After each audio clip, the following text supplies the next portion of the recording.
station, Manx Radio. Moramai, good morning. This is Judith Lay welcoming you to Manx Radio and to the podcast of this week's edition of At Your Service. Manx Radio. Why are so many young people making space in their busy lives to join choirs? What's the important anniversary being marked later this week in Malew? Where are you going this week to find a little gift for someone special? And which one of his 50 nativity sets has Richard Littledale brought to show us? Well, I'm going to do my best to at least offer some answers to those questions. But first, let's have another Advent hymn. This one from the Iona Community. It's full of the reassurance that Jesus, God, come to earth in the form of a newborn baby, has come for each one of us, no matter what our circumstance. Cloth for the cradle, cradle for the child for our every joy and sorrow. Find him a shawl that's woven by us all, to welcome the Lord of each tomorrow. Cloth for the cradle, cradle for the child for our every joy and sorrow.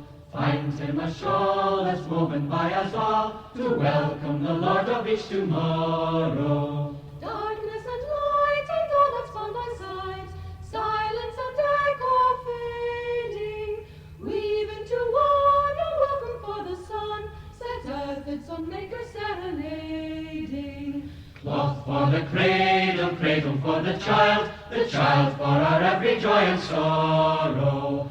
Find him a shawl that's woven by us all, to welcome the Lord of each tomorrow. Wrinkled with care and those whose brows are fair, searchers of all the ages, weave into one a welcome for the Son, the Saviour of shepherds and of sages.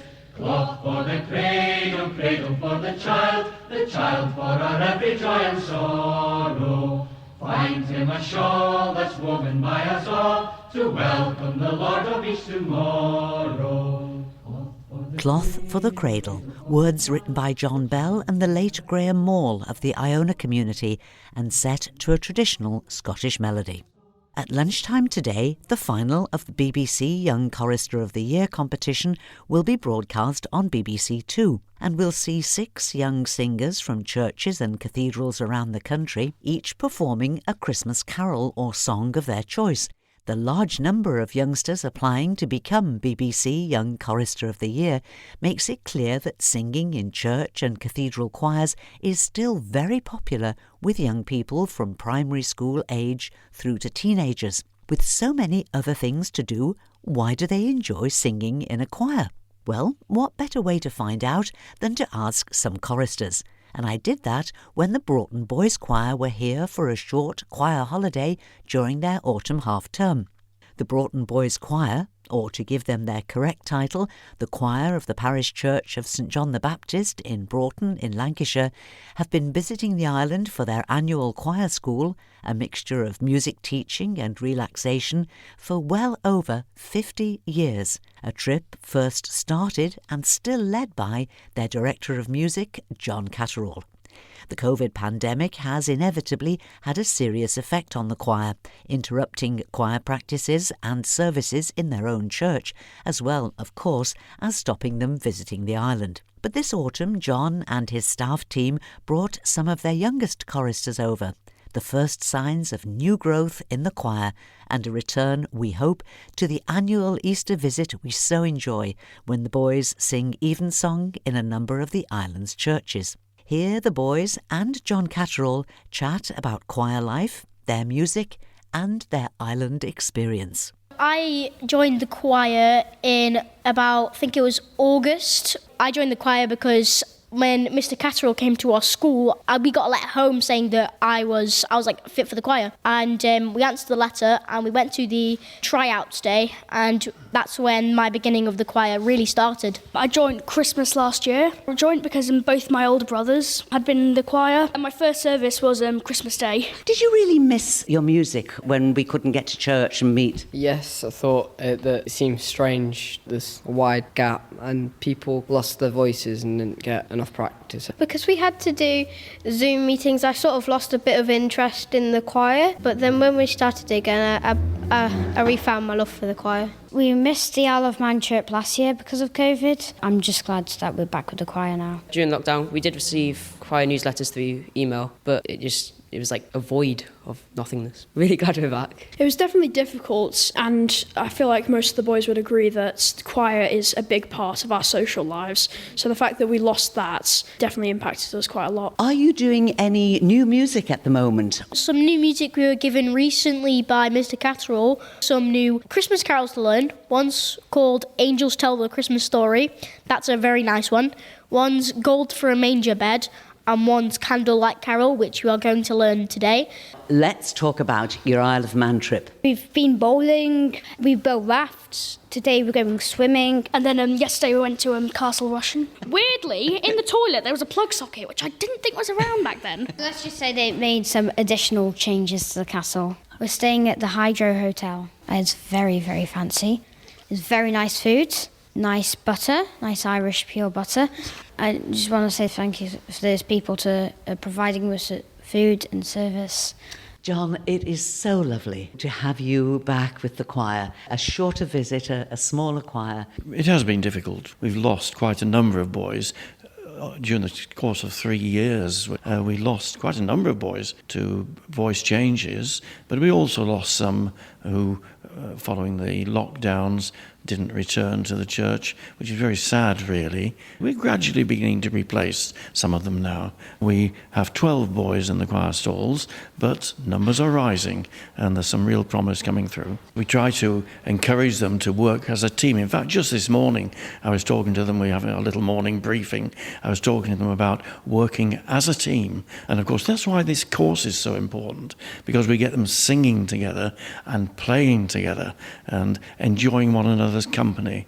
And some of them, of course, are away from home for the very first time. So it's a wonderful experience for them to get into this team spirit. We are fortunate that we have parents of boys in the choir who are so committed to encourage their boys to commit themselves to the choir. It worries me sometimes when you hear people say, oh, it's the commitment, I'm not sure our boys could commit themselves. I've got to say that once we get them through the door, we have no problems in getting them to commit themselves to being part of our team. You're very strict about the discipline and the learning the music, but there's a lot of fun goes with being in the choir, isn't there? Oh, yes. We've had to work a little bit to get back to our old programme of fun events. But in the last few months, the boys have been on Blackpool Pleasure Beach, having their fish and chips. What else could you have in Blackpool, of course? We had a mini golf session, followed by fish and chips. We provide as much entertainment and fun for them as possible. And again, this helps them again to get to know one another, to work together as that team. Now, Harry Jones, you're head chorister. Yes, I was promoted just before we broke up for summer holidays, which was late July time. And my deputy head has definitely helped me get used to the roles. He's a massive help. Tell me, what is the role of a head chorister? Just for services, normal services that we have every Sunday, I have to make sure the boys are in line, they've got all their music, and everything is set up around the altar and such. And for practices, giving out music and just making sure that the boys are on their best behaviour. It is quite a bit of responsibility. Definitely is, but I would think that most people would be able to do it. And it does take up a significant portion of my time when I'm at church, but I do have to balance a friendly aspect and also a disciplinary role, as I don't want them to lose respect for their team leaders and my deputy head and me, but I do not want the choir to get too strict, because it's supposed to be a place that you can relax and enjoy while singing.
The Lord bless you and keep you. John Rutter's blessing sung there by the Broughton Boys Choir, and chatting to them for even just those few minutes, I could sense a real love for their music and for the friendships and teamwork that makes for a happy, harmonious choir. And maybe that's why church and cathedral choirs are still popular with young people. Towards the end of the programme, we'll have our usual look at the notice board, which is, as you'd imagine, full of ways to make the most of this very special season.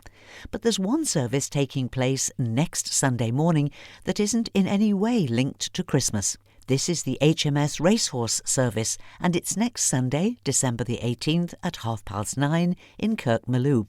This is to commemorate the 200th anniversary of the sinking of the HMS Racehorse off Langness and the brave deeds of the local men who rushed to the rescue on the 14th of December 1822.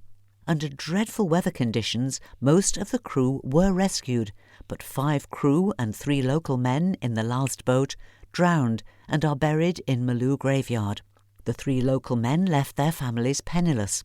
This encouraged Sir William Hillary to write to the UK government asking for a charity to be set up to recompense men lost at sea whilst rescuing naval personnel. The families received annual donations and 2 years later the RNLI was established. At next Sunday's service, Brian King, author of the book The Wreck of the HMS Racehorse, will speak and members of the London Male Voice Choir will lead the singing of the hymns. The service will last about an hour and will be followed by refreshments and an opportunity to view the display materials and visit the graves. The story of the HMS Racehorse will be the subject of a special programme here on Manx Radio in the near future. And now it's time to welcome back author and broadcaster Richard Littledale, a recently retired Baptist minister who's joining us each week during December to share a reflection taken from his book entitled 37 Kings and a Budgerigar. It's a book of daily Advent reflections inspired by his personal collection of nativity sets collected from around the world.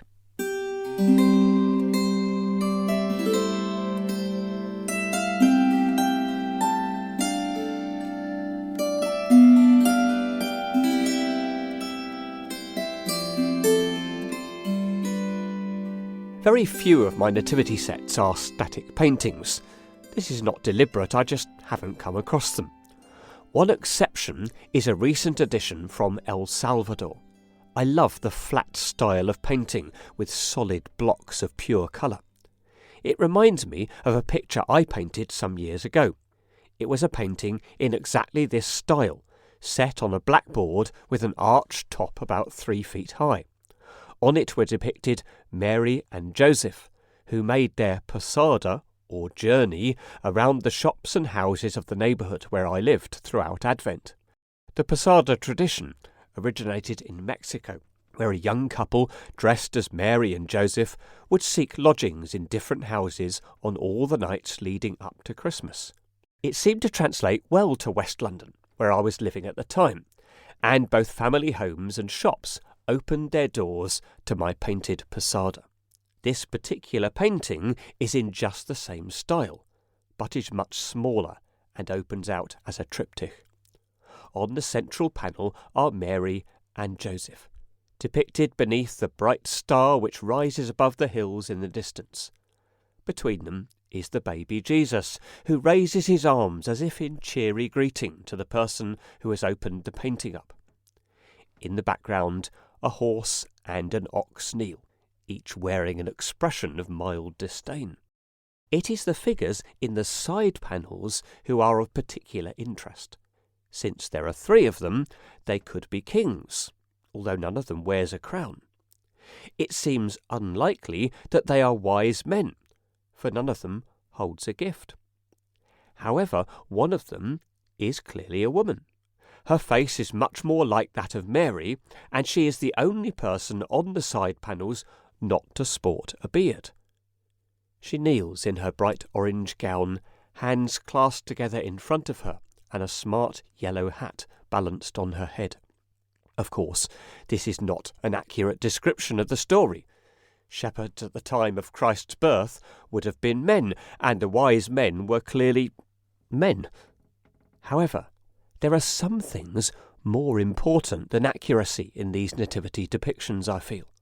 They are all about engagement with the story, and this particular engagement is one to celebrate. After all, as Mao Zedong once said, women hold up half the sky. And surely there must be room for more than just Mary in the nativity scene. I am surprised that amongst 50 nativity sets, this is the only female figure apart from Mary and the angels. Years later, the adult Jesus would change the life of the Apostle Paul for good and forever. Let's listen to Paul's description of Christ's inclusive kingdom in Galatians chapter 3, verse 28. There is neither Jew nor Gentile, neither slave nor free, nor is there male and female, for you are all one in Christ Jesus. To write such a thing in the Greco-Roman world, set against the backdrop of Old Testament Judaism, was astonishing. Reading it, I cannot help but feel glad at the presence of the unexpected figure on my triptych. Let's pray. Dear God, I thank you today that yours is an inclusive kingdom. Forgive me for those times when I am not as inclusive as you are in my mind or my heart. Today, I pray for those who go to great lengths to make all feel welcome. Amen.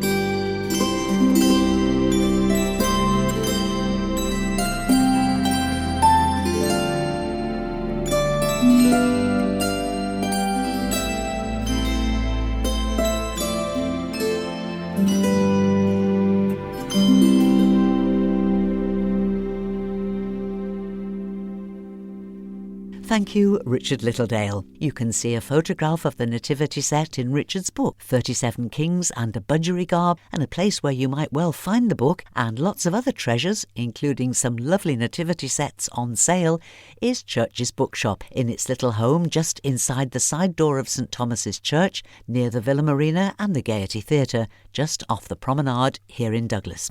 I popped in there yesterday to get my Christmas cards, and in a quiet moment between customers was able to have a chat with manager Andrew Wedgwood-Main, because this is much more than a bookshop, with attractive and original gifts, tree decorations, jewellery, magnets and ceramics, and even gift bags, as well as really nice cards for Christmas and for all occasions. So, what words of comfort has Andrew got for us struggling shoppers? The first thing I say is we sell things that are positive. They're meant to give positive messages, obviously rooted in our faith. So if you're looking for something a little bit different, we've got some beautiful mugs and ornaments. We've got loads of cards, but all of our cards come with a Bible verse inside, so you know that you're sending that card, but you're also sending something a little bit more. We try and make sure we have something for everyone. So some of the cards are more clear in their Christian messaging. Others might be a little bit more subtle to send to those people in your life maybe who you want to send them something with a bit of the real Christmas message on,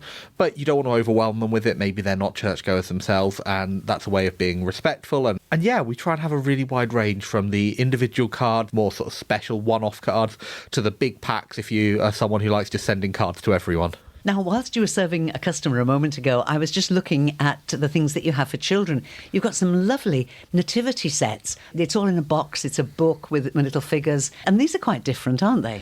Yeah, I really can't stress enough how good the stuff coming out of Christian publishers and Christian artists right now is. We've got some lovely, colourful, bright children's nativity sets. As you say, coming with the Christmas story, able to explore it more deeply. It's now well made. It's well designed, and something that kids can really enjoy and help them explore the Christmas story. I'm looking now at a couple of nativity sets that you have.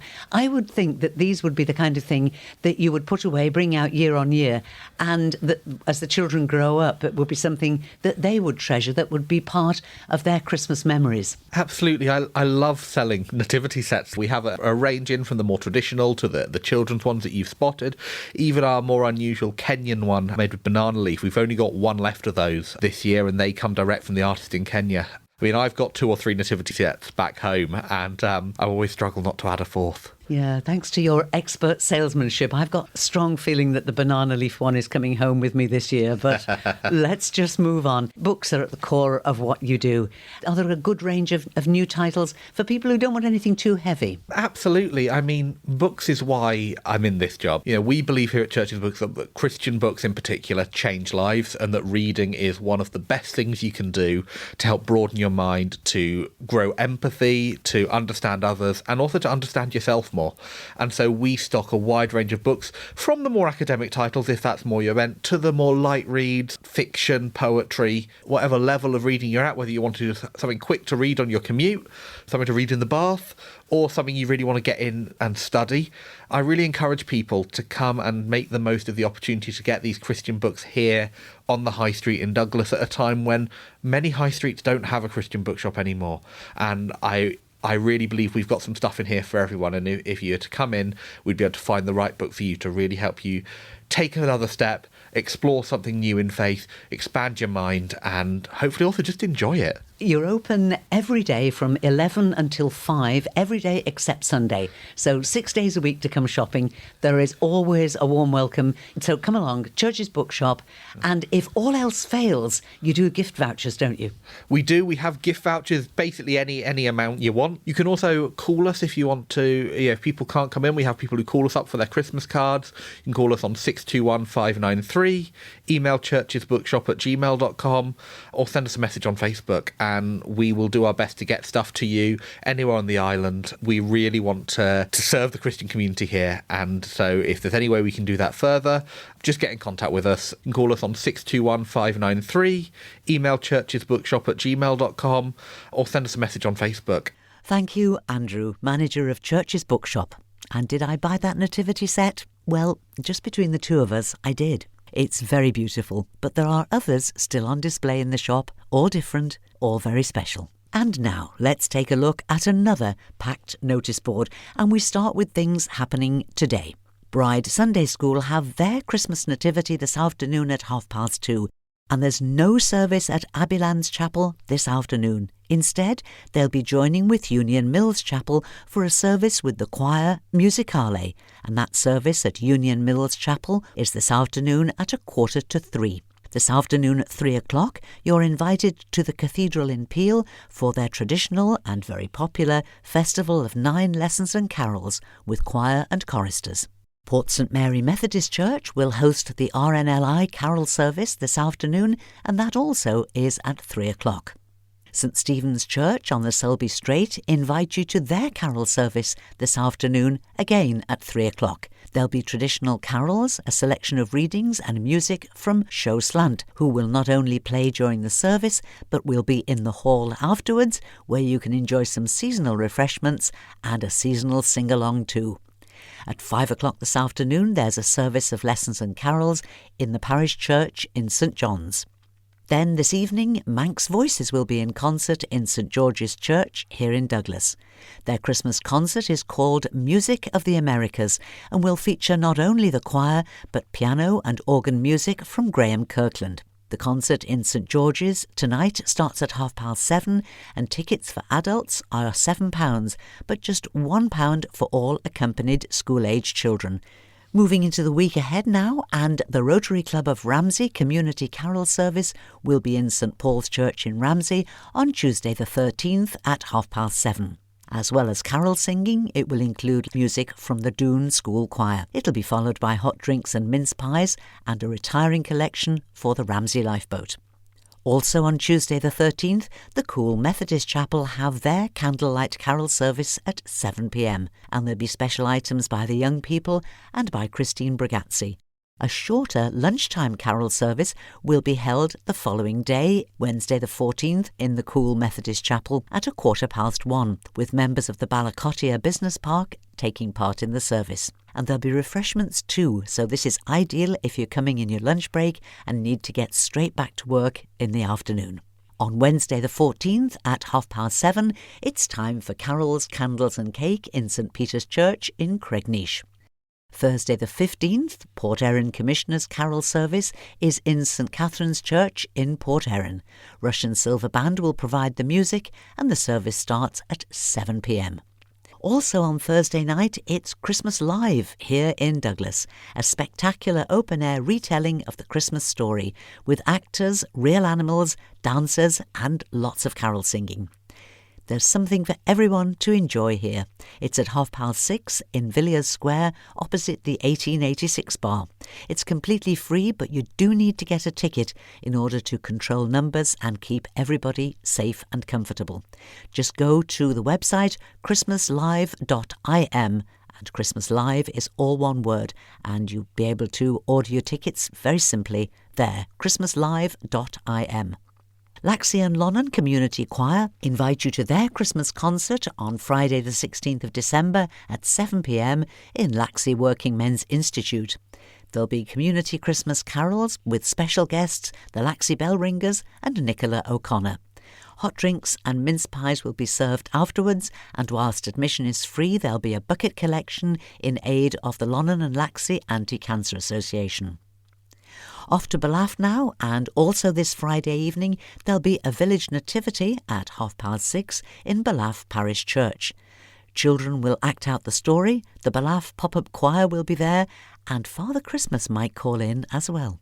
Looking ahead to next Sunday the 18th, I've got details of no less than 20 carol services on that one day.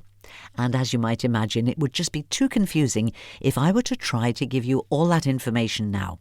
So tonight on Sundown, when we take our look at the notice board at 10:15 and again at 11:15, full details of all those carol and nativity services will be there.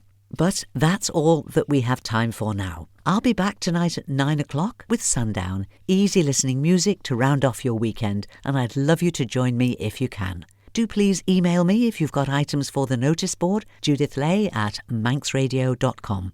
So, till whenever we meet again, this is Judith saying thank you for listening, and I wish you and those you love a blessed and peaceful Advent week, and a very good morning.